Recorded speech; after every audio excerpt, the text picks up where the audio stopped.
I'm sitting here in broken glass, and I'm sitting here in broken glass, the broken glass that was my existence, the broken glass that was what God made me, and all that I was.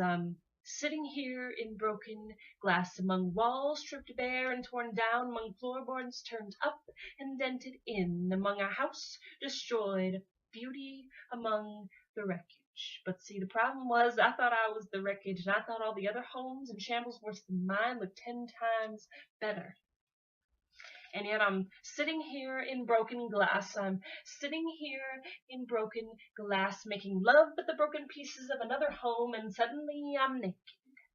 Suddenly I'm naked, but I never wanted to be, and he knew that, but he twisted my words to fulfill his desires, knowing that I was sitting there in broken glass. He took off my clothes, and I just stood there frozen and feeling like a tiny glacier being shattered into a million pieces by the bigger one coming towards me, and I see it coming. But my feet are like rocks, and my arms are like jello when I can't move. And I think to myself, well, if God's in control, he'll make me move, but he didn't. And to this day, I still ask God, why? And I don't know why I do. Because the answer's always the same. He wanted to, but God is the gentleman of all gentlemen, and if you reject him and don't love him back, he won't force you to. See, in letting me get raped, he made me realize that he was in control, but I have to let him do his job, because hell knows I can't. I failed to let him in my life, but now I'm sitting here in broken glass, still trying to build the windows back up by myself.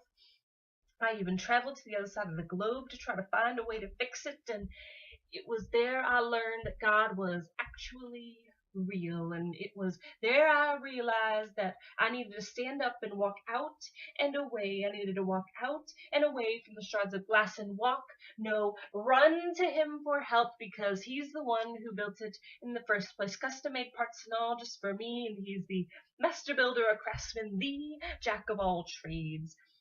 So I stand up slowly, broken, naked, and bleeding.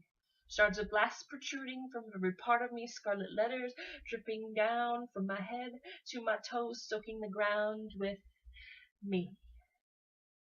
Taking my heart out and putting it directly on my non-existent sleeve.